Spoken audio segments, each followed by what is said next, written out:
tema que les quiero proponer el día de hoy es hablar sobre vivienda autosustentable o vivienda que tienda a ser realmente autónoma.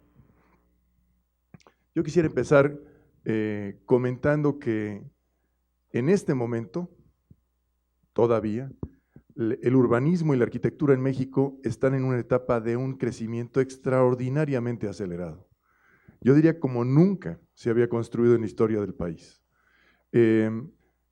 Esto se debe a que en los últimos años, particularmente del año 2000 a la fecha, se ha generado una política de construcción masiva por parte del gobierno federal que ha ido en varias direcciones y una de las más claras ha sido la construcción masiva de vivienda.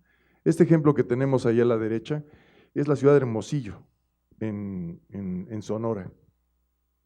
Pero igual que estas miles de viviendas construidas en serie, normalmente con moldes de concreto, siguiendo orientaciones contradictorias normalmente y a veces contraponiéndose unas orientaciones con otras, sin vegetación, sin espacios públicos y sin equipamiento, ha sido casi la constante de nuestro desarrollo urbano reciente. Esta además ha generado un segundo fenómeno muy negativo, diría yo, y es que muchos de estos desarrollos se han vuelto ciudades dormitorio. Realmente no son el destino para que la gente haga una vida social, justo lo opuesto de lo que acabamos de ver en Grecia, ¿no? Donde estas comunidades son pequeñas, se mantienen estables en el tiempo.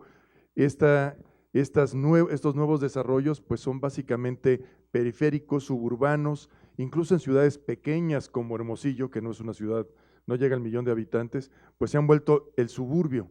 Es un lugar que requiere de tiempo para transportarse y que se usa básicamente para dormir.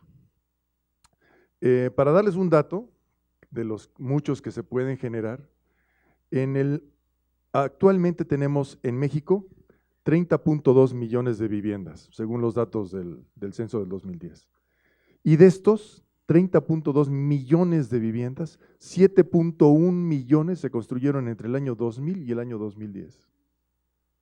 Para que se den ustedes idea del impacto que ha tenido esto. Es decir, hemos construido en solo 10 años casi la tercera parte del país. Casi la tercera parte de las viviendas que existen en el país. Es un dato en verdad asombroso, ¿no? Eso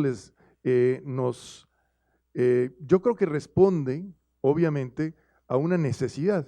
Todavía tenemos, recuerden ustedes, estamos en el orden de 130 millones de habitantes, un poco menos, ¿no?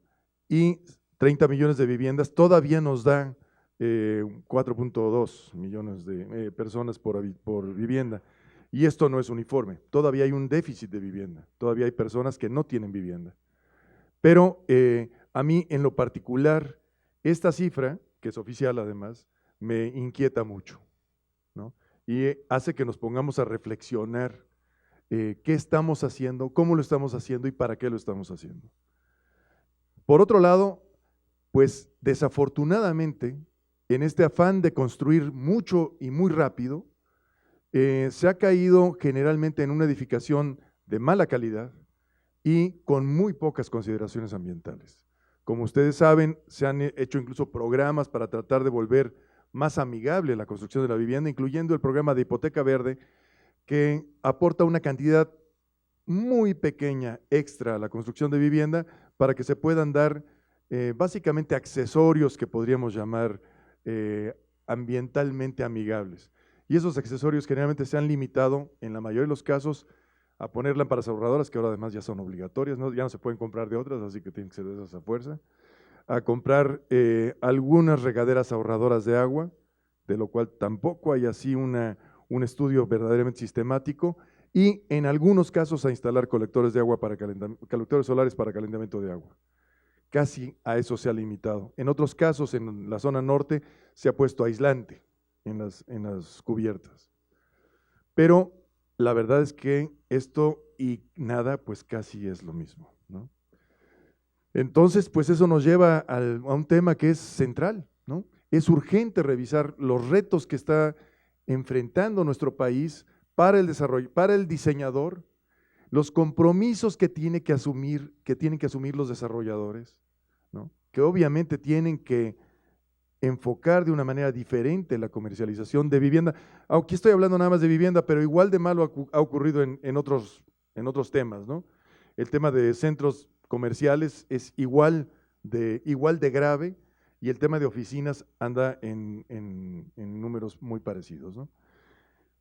Y por otro lado también revisar las obligaciones del gobierno, es decir, los compromisos que tiene que asumir el gobierno. Entonces, esta es la situación actual. Por otro lado, también existen consideraciones sociales, porque yo creo que aquí, más que sacar el dedo rápidamente y señalar a los culpables, lo que es muy importante es entender qué es lo que nos ha llevado a hacer esto, porque lo hemos hecho entre todos, o sea, no lo ha hecho una persona u otra, ha sido un asunto social. Y uno de ellos, yo creo que este punto primero me parece central, es que ha habido una confusión entre crecer y desarrollarse. Y nuestras ciudades crecen, pero no se desarrollan. Es decir, aumentamos y aumentamos muchísimo, ¿no? El tamaño de las ciudades, el número de automóviles, la cantidad de metros cúbicos de agua que consumimos, esto lo hemos aumentado de una manera exponencial. Y tenemos una tendencia nacional, diría yo, a decir, bueno, es que somos la ciudad más grande del mundo, que por cierto no lo somos, ¿no? O tenemos el peor tráfico del mundo, que tampoco lo tenemos, ¿no? Pero es curioso, porque esto es como una meta, se vuelve una meta social, ¿no? O sea, como si el crecimiento por crecer fuera algo realmente saludable. Y no hemos hecho una reflexión profunda de cómo debemos de crecer. Y lo importante no es crecer, lo importante realmente es conseguir un desarrollo mejor, un mejor nivel de vida y obviamente mejores condiciones para los habitantes. Otro tema central es que en México, no es claro exclusivo de nosotros, pero en México existen muy pocas consideraciones de sustentabilidad en la planificación urbana y en las construcciones. Nuestros reglamentos, normas, leyes que nos rigen no incluyen consideraciones ambientales de fondo.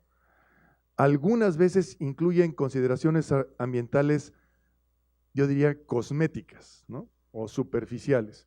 Pero el plantearse cómo van a operar realmente en el largo plazo los nuevos desarrollos, a nivel urbano prácticamente no existe, y a nivel habitacional tampoco, ¿no? Entonces hay un vacío, hay un hueco muy grande en nuestra normatividad que nos permite o incluso fomenta el que construyamos como construimos. O sea, esto que hemos hecho es la respuesta a las normas y a las reglas y a las formas que hemos encontrado, no solo para controlar la vivienda, sino para fomentarla y para financiarla. Entonces, ahí está realmente la clave de este resultado. Ahora la foto es la Ciudad de México, pero los desarrollos, como ven, son idénticos a los de Hermosillo. Ahora, por otro lado, nuestras ciudades en México y en los pueblos, porque no nada más es un problema urbano, también es un problema de los pueblos pequeños o relativamente pequeños. Aquí todo se desecha, ¿sí? Se desecha el agua, se desecha la basura, que es un concepto que en realidad, como ustedes saben, no existe, pero aquí claro que existe. O sea, desechamos y necesitamos un lugar donde poner la basura. La basura es uno de nuestros grandes problemas urbanos. Y cuando tenemos poblaciones del tamaño que tenemos, o sea, megalópolis de 20 millones o de 10 millones de habitantes, conurbadas a veces ya con las ciudades periféricas que empiezan a sumar 30 millones o 35 millones, entonces los volúmenes de basura de los que estamos hablando son verdaderamente asombrosos. Y uno de los grandes problemas actuales de la Ciudad de México es dónde la ponemos, ¿no? Porque los depósitos donde se habían estado poniendo prácticamente están saturados, ya no pueden recibir más basura y no podemos exportarla a ningún otro lado por la cantidad de basura que producimos. Entonces el tema, desechamos el agua. Para su información, se está construyendo ahorita una de las plantas de tratamiento de agua más grandes del mundo en la salida del río Tula. De hecho, ya está casi concluida la primera etapa, van a ser 2. Pero aún con esta, les digo que nos gusta mucho eso, ¿no? O sea, realmente eso nos enorgullece, ¿no? Tenemos una de las plantas de tratamiento más grandes del mundo, sí, pero no va a poder tratar más que el 60% del agua de la Ciudad de México, ¿no? Y eso quiere decir que el agua que salga por el río va a seguir contaminada, porque hay un 40% que va a seguir sin tratamiento, no obstante que se ha hecho esta mega inversión. Entonces, y esto responde a un fenómeno que se ha ido acumulando con el tiempo. El tema del tratamiento del agua y del desecho del agua nunca se ha separado en los planteamientos urbanos en México, casi nunca, las aguas pluviales de las aguas negras, ¿no? Y eso evidentemente crea un problema de infraestructura que no se puede resolver con facilidad. Además de eso, desechamos los combustibles, claro que sí, ¿no? O sea, aquí este es un país petrolero y tenemos derecho a quemar petróleo, ¿no? Todos, los que tienen coche y los que no lo tienen también. O sea, aquí un derecho fundamental es el desperdiciar la energía. Y para eso hay que hacerla lo más barata posible. Entonces, hay que subsidiarla, claro. ¿Cuál es la solución? Hay que subsidiar la energía. Y esta energía se subsidia de muchos modos. Se subsidia en la forma de subsidios a la gasolina, es decir, al combustible primario para los automóviles, en subsidios a la electricidad, ¿sí? Y nuestra política ha sido, en lugar de fomentar el ahorro y premiar el ahorro, hemos subsidiado el desperdicio. Y lo seguimos haciendo continuamente. Y hemos llegado a un concepto social en el que creemos que es nuestro derecho. O sea, creemos firmemente los mexicanos que es nuestro derecho desperdiciarlo, ¿no? De verdad, piénsenlo, de verdad, considérenlo, vean las noticias, ¿no? Cuando se llega a hablar de quitar los subsidios a la electricidad o a los combustibles o a los transportes, que finalmente también son combustibles porque se mueven con combustibles, ¿no? O al agua, que tiene un subsidio inmenso. Ustedes saben que el promedio nacional es de 1 peso por metro cúbico de agua potable. Y el costo promedio en México del tratamiento de 1 metro cúbico es de 5 pesos. Entonces, hay un subsidio mínimo de 4 pesos. Pero, y esto quitando el costo de transporte del agua que también cuesta. Entonces, hemos desperdiciado eso e incluso hemos desperdiciado los edificios. También los edificios los desechamos. Y lo peor de todo es que hace un rato viendo estas deliciosas imágenes de Grecia, ¿no? Donde ve uno el valor de la arquitectura tradicional. Bueno, pues en México hemos hecho un ataque sistemático y contundente contra nuestra arquitectura tradicional. Desde los pueblos pequeños hasta las grandes ciudades, la arquitectura histórica ha sido avasallada de manera consistente y permanente. Entonces, bueno, ahí hay un problema, hay algo que tenemos que hacer. Hemos copiado, sin duda alguna, a nuestros vecinos. Hemos usado el patrón de desarrollo de los Estados Unidos, es nuestro patrón actual, no hay duda. Y este patrón se fundamenta en el uso del automóvil como principal fuente de movilidad y como principal elemento urbano. Nuestras ciudades giran alrededor del automóvil. Estos desarrollos suburbanos ubicados a 20 o 30 kilómetros de las fuentes de trabajo, en el mejor de los casos, implican que tendremos que usar transporte público o privado, pero forzosamente motorizado. Muchos de nuestros alumnos, muchos de ustedes, y no lo podrán negar, tardan de 3 a 4 horas diarias en ir y venir a sus casas. Y hay casos que tenemos alumnos que tardan 6 horas, 3 en venir y 3 en regresar. Eso quiere decir que usan cerca de la mitad de su tiempo libre, de su tiempo útil en moverse, es decir, en no hacer nada. ¿No? Eso no es nada, en moverse. Y también tenemos una idea equivocada totalmente de que nuestras ciudades pueden crecer al infinito. Lo creemos, es más, lo estamos llevando a cabo, ¿no? En este momento la Ciudad de México está creciendo mucho en el Estado de México, más allá del segundo valle, invadiendo terrenos que son realmente ya de otros estados, pero ya en este momento están haciéndose estos desarrollos que están a 50, 60 kilómetros del centro de la ciudad y están promoviéndose ahorita, ¿no? Y claro, también tenemos esta falsa expectativa de que el crecimiento energético es infinito, ¿no? De que como lo estamos pensando, de que, bueno, seguiremos teniendo derecho a gasolina subsidiada, a transporte subsidiado, para que podamos vivir todavía más lejos, ¿no? Y lo que ahorita es la periferia se vuelva después el centro, que es un fenómeno que ya nos ha pasado varias veces. Y bueno, como es lógico, y este modelo de desarrollo urbano conlleva un deterioro continuo de la calidad de vida y al mismo tiempo un aumento exponencial del costo energético y ambiental. Es decir, cada vez nos cuesta más caro, pero perdemos calidad de vida. O sea, al momento en que invertimos una parte importante de nuestra vida en transportarnos, estamos perdiendo calidad de vida. Al momento en que este crecimiento empieza a impactar en cuestiones como la calidad del agua, la calidad del aire, la calidad de los espacios, incluso, pues bueno, obviamente nos deterioramos. Y este es el patrón que estamos siguiendo en la actualidad, no hay duda alguna. Es una comparativa interesante, están a la misma escala, por eso es que una está más chiquita que la otra, justamente lo hice para que tuvieran la misma escala. Esta es la evolución del consumo final de energía comparado entre México e Inglaterra, ¿sí? Entonces es cómo ha ido la evolución en un periodo bastante grande de 30 años, o sea, 30 años en los dos casos, es el mismo periodo de 30 años. O 40, no son 40 años porque llega 2010. Sí. Entonces, esto es lo que consume del lado izquierdo, cómo ha ido aumentando el consumo energético en México, ¿no? Que era realmente, podríamos decir, modesto hace 50 años y ha ido bueno, no exponencialmente, pero sí de una manera muy clara, aumentando continuamente y no ha dejado de aumentar, ¿sí? Y en el caso del Reino Unido, de Inglaterra, este consumo ha tenido sus altas y sus bajas, pero se ha mantenido prácticamente estable en los últimos años, ¿no? Entonces, si lo ven, ya casi estamos llegando al nivel de consumo que tiene Inglaterra, pero, a ver, te lo digo más fácilmente aquí. El azul es industria, el naranja es transporte, el amarillo son todos los demás sectores y el negro son los usos no energéticos. Entonces, pues esto yo creo que refleja muy bien esas políticas que hemos tomado, ¿no? O sea, al tomar una actitud de esa naturaleza, pues nos hemos vuelto grandes consumidores.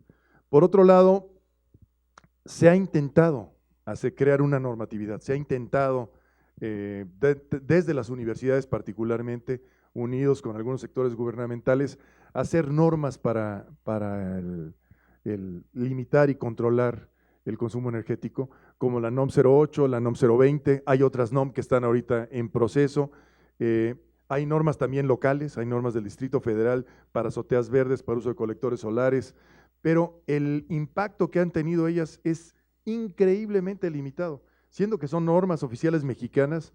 Yo les puedo afirmar sin duda alguna, por ejemplo, que la 08 para edificios comerciales solo ha tenido en realidad 18 casos, pero 6 de ellos están en el mismo lugar. O sea, en los últimos 10 años que lleva vigente la norma, solo se han certificado 20 edificios. En 10 años, ¿no? En un país que produce millones de edificios cada año, ¿no? Y estas normas además solo establecen criterios generales de algunos parámetros, sobre todo la relación vano-muro, y realmente solo son útiles en algunos lugares. En los lugares muy cálidos y muy secos tienen algún efecto y en los otros lugares pues realmente no tienen ninguno. Porque además no toman en cuenta cuestiones básicas como lo que veíamos hace un instante de Grecia, como la ventilación, la calidad, el retardo térmico de los materiales o sus características ópticas, ¿no?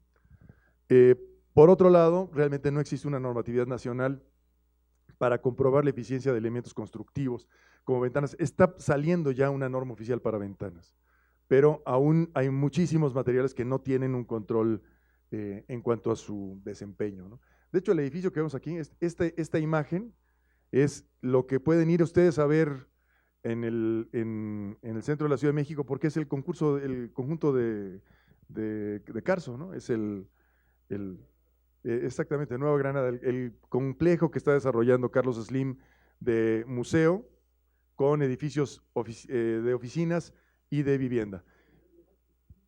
Slim City, sí. Y esto, que son edificios de 25 o 30 pisos, como ven, son torres de cristal en el centro de la ciudad, ¿no? Y no creo que sea necesariamente la mejor forma de construir, pero es lo que estamos haciendo, ¿no? Ahora, aquí hay Otros datos interesantes, ¿no?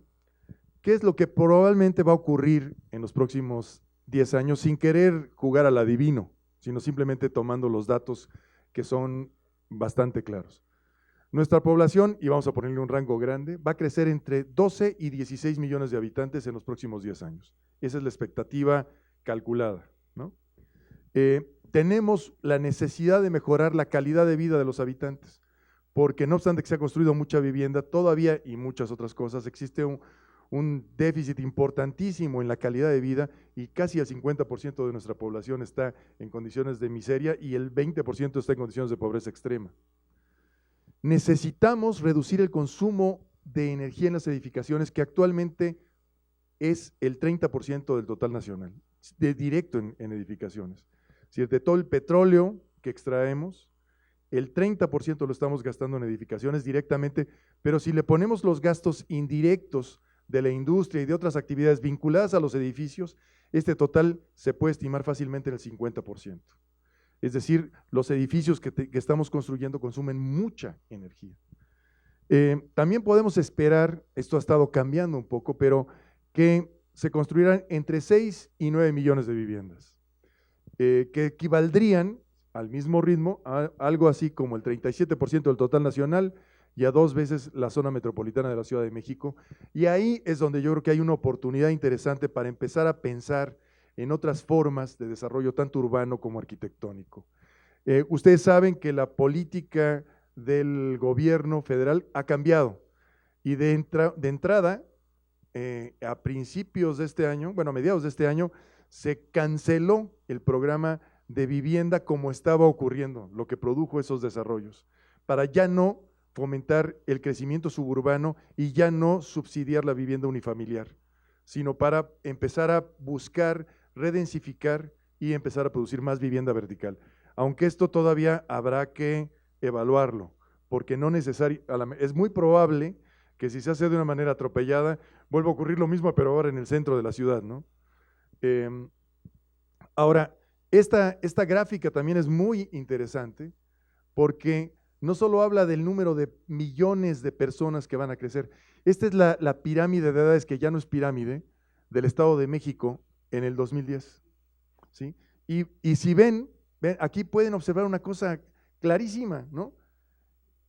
Ya dejó de perder la base. O sea, el grueso de nuestra población en el Estado de México en este momento anda sobre los 30 años. Ahí es donde anda la mayoría de la población. Pero ya está claro que esto se va a mover hacia arriba, ¿sí? Nuestra población, que todavía es joven, va a empezar a envejecer cada vez más y vamos a tener un grupo de gente mayor cada vez más numeroso. Estas antiguas pirámides ya se invirtieron. En el caso europeo es muy claro que eso ya pasó, y aquí pues ya se ve con toda claridad que ya está sucediendo. Esta llantita que le surgió a la pirámide se va a mover hacia arriba en los próximos años, ¿no? Claro, no sobreviviremos todos, ¿no? Pero poco a poco esto se va a ir hacia arriba, ¿no? Y la base se está disminuyendo por cuestiones sociales. Hay muchos factores, pero esto ya es la realidad y hay que entenderlo porque tiene muchas implicaciones hacia las ciudades y hacia la arquitectura. Otro tema que muy probablemente va a ocurrir, y ahorita estamos discutiendo la reforma energética, ¿no? Es que los precios de las gasolinas y el agua en este sentido es un energético, se puede decir, porque para tener agua potable hay que usar grandes cantidades de energía, para potabilizarla o para transportarla, y después para limpiarla. Entonces, el agua se puede tratar como un energético. Entonces, podemos prever que los precios del agua y de la gasolina se tendrán que ir ajustando cada vez con mayor velocidad hacia los precios internacionales, ¿no? Sin subsidios, ¿no? Entonces, pues esto obviamente necesita un planteamiento tanto urbano como constructivo para hacerlo más racional. Y un objetivo que a mí me parece muy importante es conseguir que en las viviendas, sobre todo en las viviendas de bajo costo, se consiga pagar menos por la energía que por la casa. En la actualidad en México, en la gran mayoría de los casos, sobre todo en climas cálidos, y tenemos muchísimos climas cálido húmedos y cálidos secos, se paga más de electricidad que de hipoteca. Y eso es, en términos económicos, ¿vale? Sí, aún con subsidio. Y eso en términos económicos es un gran absurdo, ¿sí? Porque quiere decir que estamos dedicando los recursos al gasto corriente y no a la inversión. Sí, sería mucho más sensato invertir más y consumir menos, balancear mejor. En la actualidad, prácticamente en todos los climas cálidos se paga mucho más por electricidad que por vivienda, al punto que en el norte del país se tiene que aplicar un subsidio casi del 50% adicional al subsidio para que los habitantes puedan pagar la cuenta. Porque si no, no podrían efectivamente pagar la electricidad, habría que cortárselas, ¿no? Y es general. Entonces, eso es muy importante cambiarlo. O sea, tenemos que conseguir que las viviendas no paguen, no estén tirando el dinero en las cuentas de consumos energéticos, sino que empiecen a invertirlo en bienes que implican o que pueden implicar una mejora en la calidad de vida.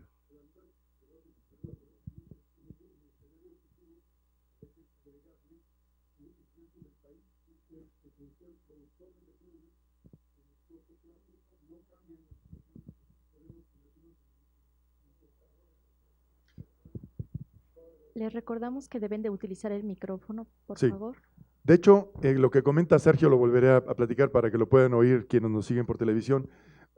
Dice que estamos en el riesgo de convertirnos o de pasar de ser un país productor de petróleo a un país importador de petróleo.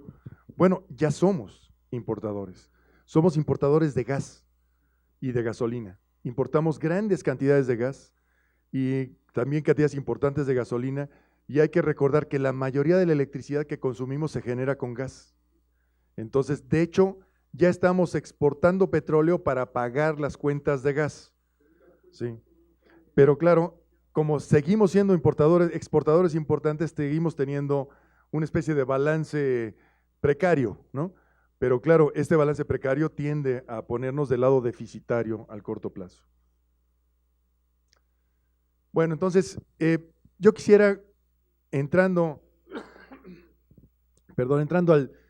más al tema de la vivienda, bueno, también hay algunas cosas que están sucediendo y que se basan en esto que estábamos comentando, ¿no?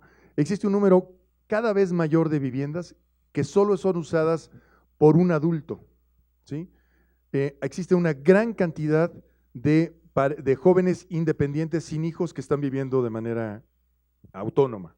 Y este es un cambio social que se está presentando con mucha velocidad, sobre todo en los ambientes urbanos, pero es muy, muy, muy rápido el cambio. Este fenómeno no se observaba hace 20 años, prácticamente era inexistente. Hace 10 empezó a surgir y ahora cada vez es más frecuente. Entonces está habiendo una tendencia clara, social, a vivir de manera personal, vamos a llamar así, ¿no? No familiar, sino personal o en pareja. Pero es muy común que sea individual.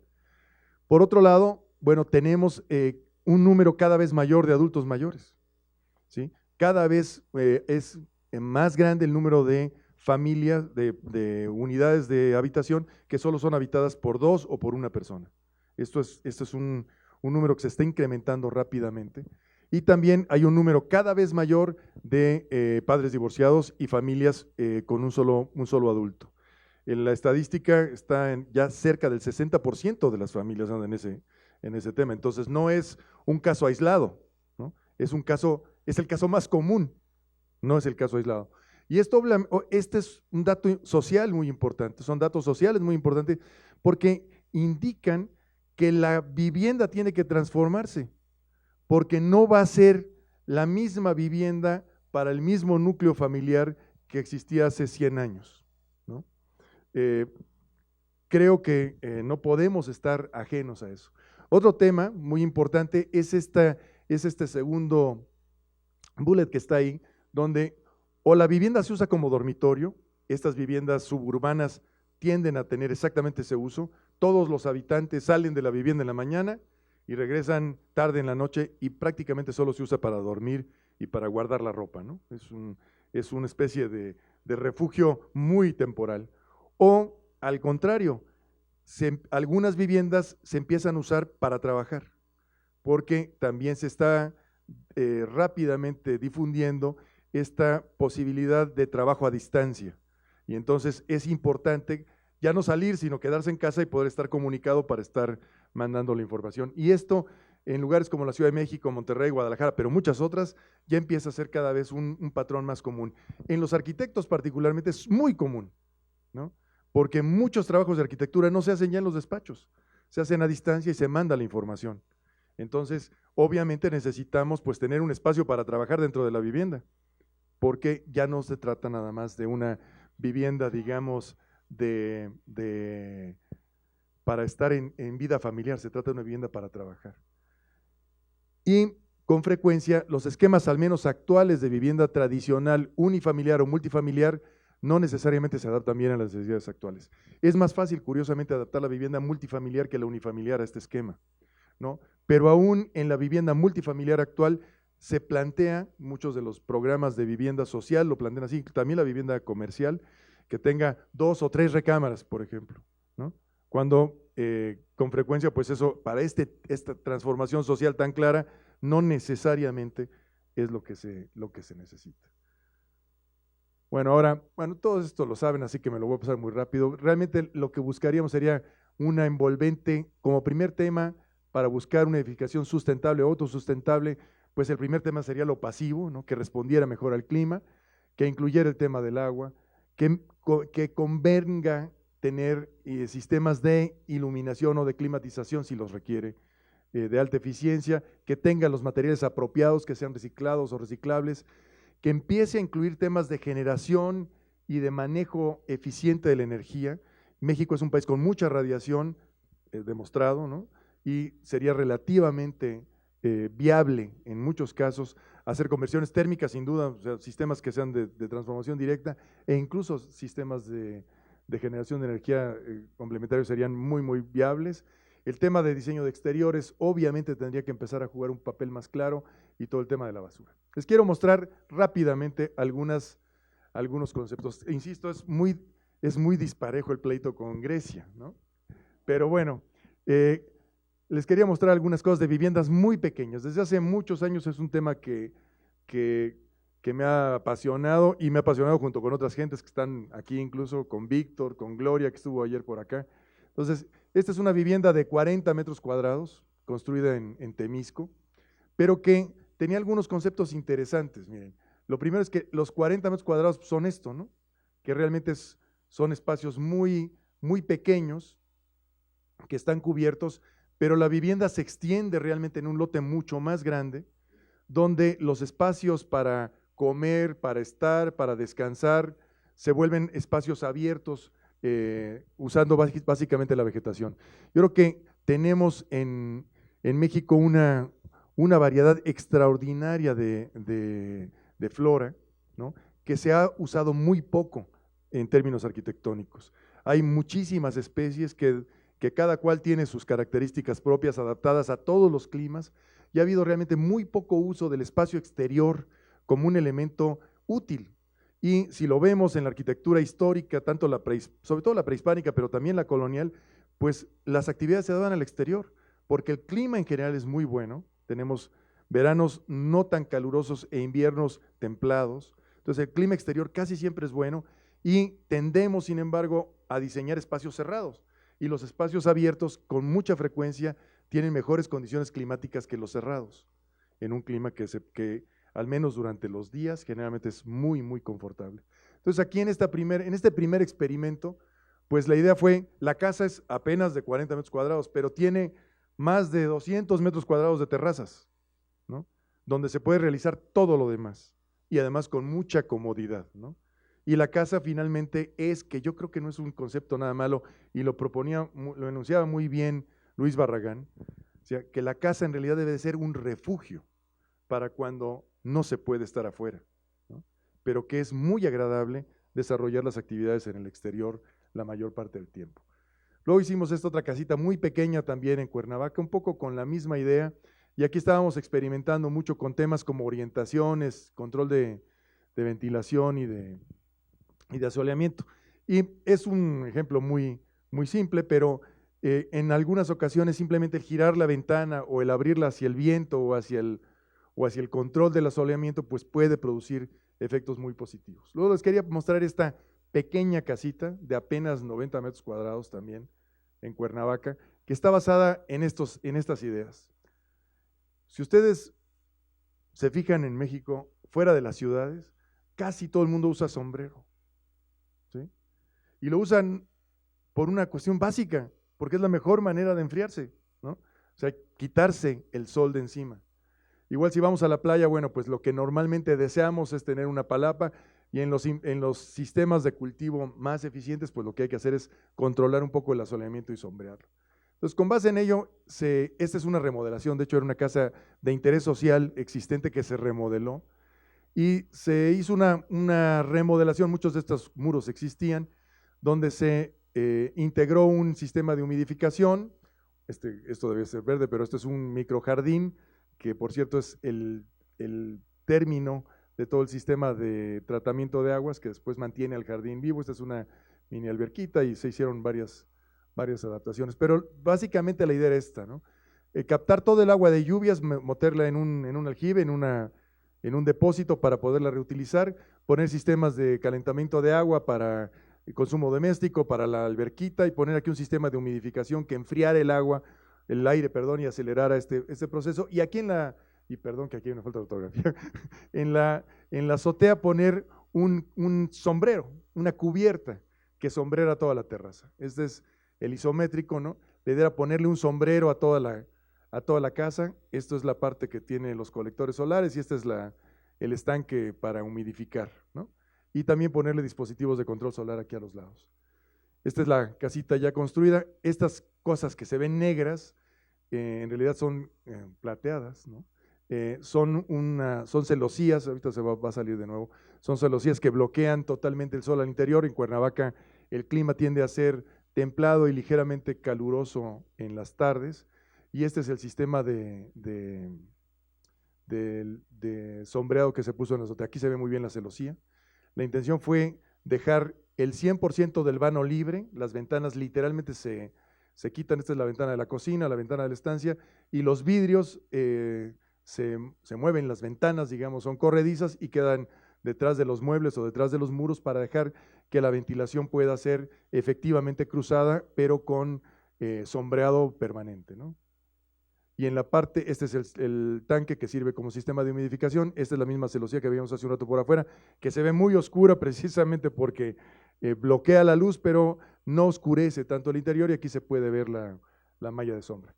Se puso en la parte de arriba una malla de sombra de las que se usan para invernaderos comerciales. Es un sistema totalmente comercial y además muy barato, el orden de unos 50 pesos por metro cuadrado ya instalado. O sea, es un sistema bastante económico, que lo ven aquí, y el efecto que tuvo fue muy interesante porque logró bajar la temperatura interior de la casa entre 3 y 5 grados dependiendo de la época del año, que no es algo que uno vea mucho, pero el efecto de enfriamiento fue mucho mayor, porque lo que realmente bajó fue la temperatura de la losa, y con eso disminuye la temperatura radiante al interior. Entonces, aunque el aire no está mucho más frío, la sensación de frescura es mucho mejor.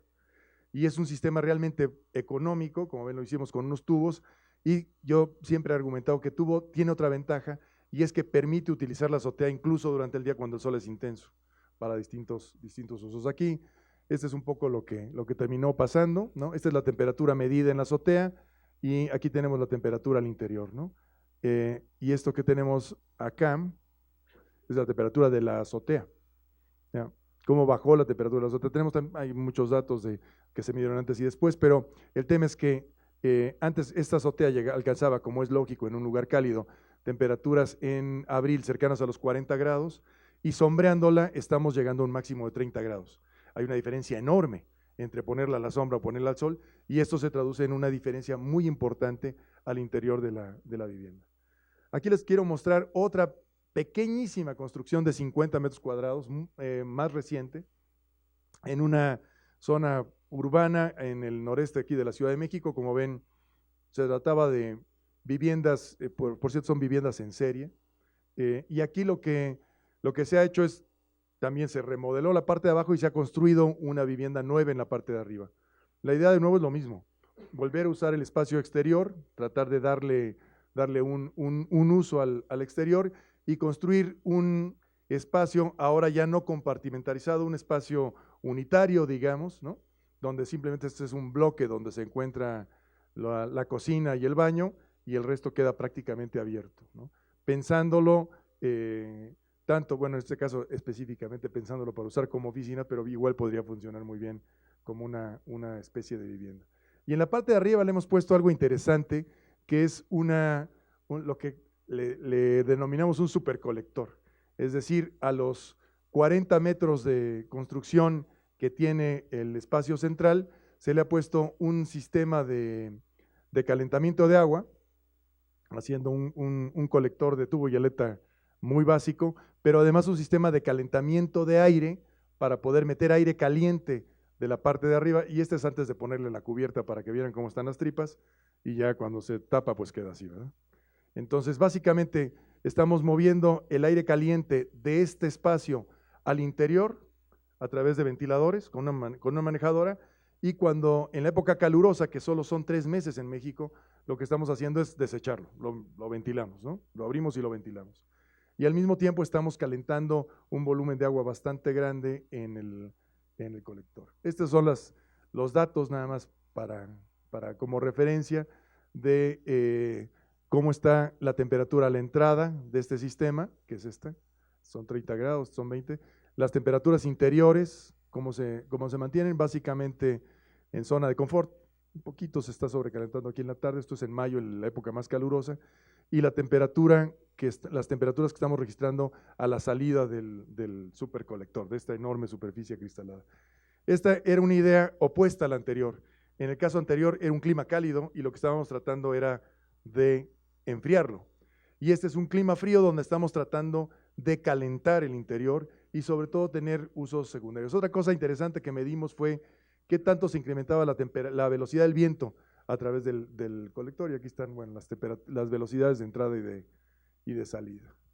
Ahora les quería mostrar, luego hicimos un proyectito académico, lo hicimos con varios alumnos de la UAM,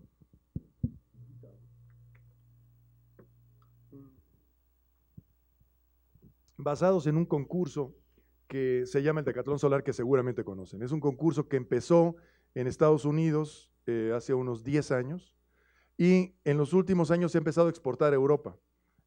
España, de hecho, fue el primer promotor de este concurso en España. Y la verdad es que cuando me enteré del concurso, incluso cuando vi los prototipos que habían hecho, me emocionó mucho y me pareció que era una gran idea. Pero porque era una idea que promovía tecnología y que promovía el uso. Y luego poco a poco me fue decantando la idea de que no era tan fácil ni era tan útil, ¿no? Porque decía, bueno, ¿para qué queremos nosotros participar con una casa en España, ¿no? O con una casa en Washington, que no se va a comportar bien allá si está diseñada para acá, y no se va a diseñar bien acá, comportar bien acá si está diseñada para allá? O sea que de entrada no se va a comportar bien. Y además, pues no la vamos a ver, que es la otra cosa que me pareció que era un poco ilógica. Entonces, les propuse a los alumnos que hiciéramos, basados en esa idea, hiciéramos un ejercicio demostrativo de una casa móvil, efectivamente, pero no para mandarla a Washington. Y yo decía, bueno, ¿por qué no la mandamos a Xochimilco? O la mandamos a Iztapalapa, o la mandamos a Azcapotzalco, o la mandamos a las delegaciones, o la ponemos en el Zócalo, ¿no? Y la idea de que fuera móvil sí me gustaba para eso. Pero bueno, es que es una idea interesante porque ya se han hecho casas autosuficientes en México, varias. Hay una que en el Manantial, hubo una en Chapultepec, hubo una en el Museo Tecnológico, hay una en el Papalote, más o menos autosuficientes. Pero el problema de estas casas es que cuando se inauguran va mucha gente a verlas, pero poco a poco decrece el público, porque ya quien la iba a ver ya la vio, ya no tiene por qué volverla a ver, ¿verdad? Y llega un momento que ya no la va a ver nadie, hay que mantenerla y entonces termina volviéndose bodega. Prácticamente todas se han vuelto bodegas, ¿no? Entonces, bueno, eso es un poco triste. Y dice, bueno, ¿qué tal que la ponemos un mes en un lugar para que la gente del lugar la vaya a ver? La quitamos y la ponemos otro mes en otro lugar y otro mes en otro lugar, y estoy seguro que nos sobrarían lugares para ponerla. Entonces, con esa idea le pedí a un grupo, de hecho a 2 grupos de alumnos, que trabajáramos alrededor de una vivienda de 60 metros cuadrados, que es relativamente grande, pero que tenía que ser mínimo de ese tamaño porque era un espacio público, se trataba de una vivienda para visitantes, ¿no? Si la hacíamos muy pequeña, no iba a poderse visitar, ¿no? Iba a quedar demasiado restringida. Y una consideración fue que fuera, a diferencia del Decatlón Solar, que tiene un predio muy grande, que fuera entre medianeras. Es decir, que partiéramos de la idea de un lote típico, digamos, de 6 metros de ancho, que es un lote bastante pequeño, urbano, para México, que no se pudiera ventilar ni iluminar hacia los lados y que tuviera simplemente un frente y un fondo. Se hicieron muchos proyectos, este es uno de los que se desarrolló mejor, con la idea de hacer un núcleo central para poder concentrar todas las instalaciones, una zona pública al frente con comedor, estancia, y en la parte de atrás una recámara que se podría dividir eventualmente en una recámara más pequeña y una principal.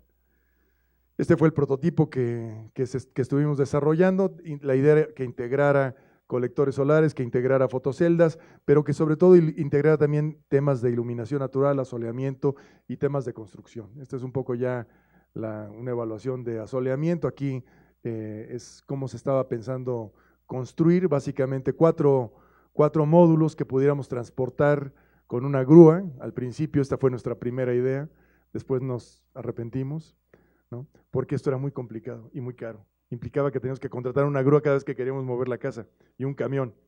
Entonces, bueno, esta era un poco la idea. Después nos fuimos a esta segunda idea, donde ya no estaba tan modular el asunto, sino más bien era una base muy rígida que moveríamos poniéndole ruedas y jalándola, así de fácil, ¿no? La subimos con unos gatos, le ponemos unas ruedas, la jalamos, la ponemos y la bajamos y es mucho más barato eso que contratar una grúa. Trabajamos bastante sobre la idea de hacer un núcleo central de instalaciones, que era desde nuestro punto de vista clave para la idea de que algo fuera sustentable, ¿no? Es decir, que todas las instalaciones estuvieran muy cercanas unas a las otras, alrededor de un núcleo muy eficiente y que obviamente se vinculara tanto con uso de agua para cocina y baño y lavado, como con tratamiento de agua para que pudiera reciclarse. Es parte del tema alrededor de tratamiento de agua, lo hicimos siempre con tanques existentes, ¿no? Y cómo podríamos hacer tanto tanques de tratamiento séptico como tanques de tratamiento primario y secundario para el agua pluvial o para el agua jabonosa, y finalmente un sistema de tratamiento final, digamos, a través de masa vegetal que pudiera también servir para climatizar la vivienda. Este es un proyecto que no ha muerto, por cierto, nos llevó mucho tiempo desarrollarlo y se nos acabó la administración, digamos, pero sigue siendo viable y yo creo que sigue siendo bastante interesante poder desarrollar este tipo de proyectos y llevarlo a las comunidades. Y por último, les quiero mostrar algo que estamos haciendo en este momento en un lugar que se llama Tequisquiapan, en el estado de Querétaro. Es un lugar muy seco, es un semidesierto, y es un poco la conclusión de varios de estos proyectos. Estamos trabajando en una casa muy pequeña de 50 metros cuadrados que se basa nuevamente en un espacio único, pero ahora construido verticalmente para que no invada, para que no ocupe todo el lote. Básicamente se trata de hacer una estructura parecida a esta, muy angosta y que deja la posibilidad de crecimiento. Este es el modelo, ¿no? La intención sería poderla replicar, ampliar o modificar, y esta es la construcción como va ahorita. Es lo que estamos, de hecho estas fotos son de la semana pasada, así que es lo que estamos literalmente llevando a cabo. Le estamos poniendo algunas cosas, aunque es una construcción muy pequeña y muy simple, porque casi no tiene más que un solo espacio. Una idea básica obviamente es que sea una construcción vertical más que una construcción horizontal. ¿Y por qué? Porque nos va a dar mucho juego a poder manejar el aire al interior a través de salidas verticales, chimeneas, ¿no? Chimeneas, este es un pequeño espacio doble, chimeneas que nos dejen sacar el aire caliente cuando sí lo queremos, y hemos puesto un sistema de sótano, por decirle de algún modo, con todo el almacenamiento de agua en tanques relativamente pequeños de 1000 litros, tenemos 10 tanques de 1000 litros, que vamos a estar usando, por un lado, para todo el tema del agua, pero también lo queremos usar como un sistema de masa térmica que nos permita o calentar y entibiar el interior, o enfriar el agua y usarlo como un sistema de climatización. Las condiciones de Tequisquiapan no son extremas, no cae nieve en el invierno y hierve el verano. En realidad es un clima bastante templado, pero un poco más extremoso que la Ciudad de México. Entonces, esto es lo que estamos haciendo en este momento y pues bueno, yo espero que para la próxima se los pueda traer aquí con las gráficas de qué tanto se calentó y qué tanto se enfrió. Y bueno, ya estamos muy encima del tiempo. ¿Tengo unos minutos más o ya no? ¿Sí? Ok.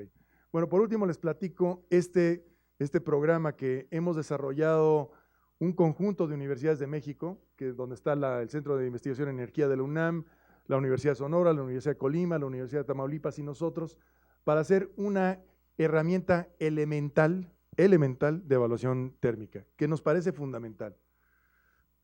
Es una herramienta para seleccionar el sistema constructivo, no para evaluar el desempeño de la vivienda, sino para poder comparar diferentes sistemas constructivos, digamos, simples o con aislante arriba o con aislante abajo, o con varias capas, y poder ver cómo se comporta con respecto al clima en México con dos variables muy interesantes.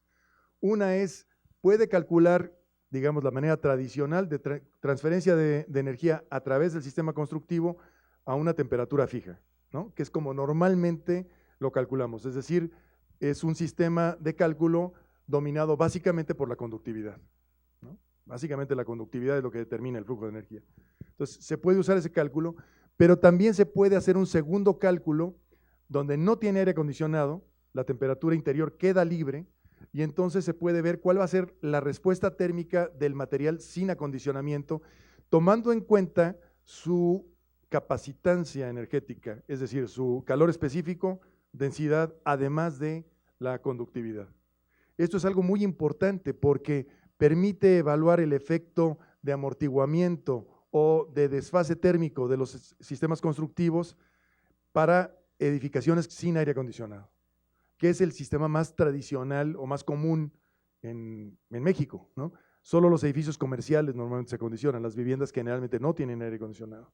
Y entonces esto me permite comparar distintos sistemas constructivos, tanto para losas como para muros, y saber cuál es su desempeño térmico para un mes determinado y para una localidad determinada con distintas combinaciones.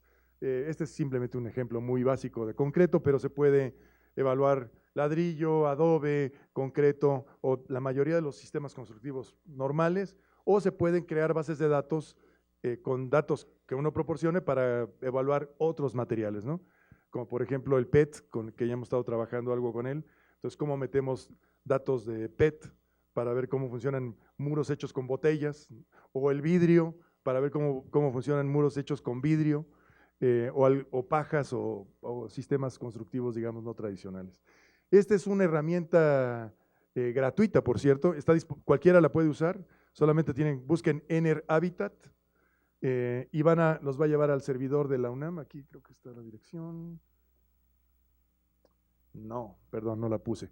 Pero bueno, busquen esto, Ener Habitat, en cualquier buscador. Los va a guiar al servidor y se accede de manera gratuita. Tiene los climas de México, porque es una herramienta que desarrollamos para México.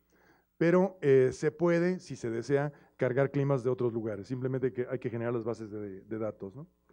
Y pues bueno, a la fecha nos parece que se está usando, sobre todo los desarrolladores están empezando a usar, y la intención era crear una herramienta de preanálisis, no de evaluación térmica, sino de preanálisis de sistemas constructivos para que se tomen las decisiones más conscientes antes de hacer las propuestas y ya después los balances queden mejores. Y bueno, yo creo que yo con esto cierro. Quisiera concluir yo que en la actualidad las ciudades, los edificios funcionan en ciclos abiertos que consumen agua, energía y desechan calor y basura, y lo que necesitamos cambiar es a ciclos cerrados. La intención no es cambiarlos con tecnología.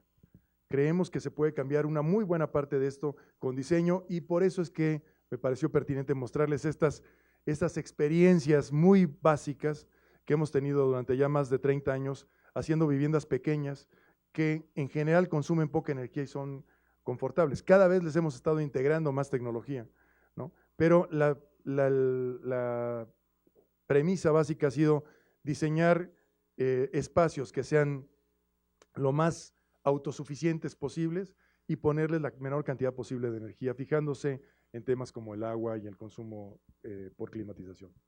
Bueno, pues espero que les haya agradado. Gracias.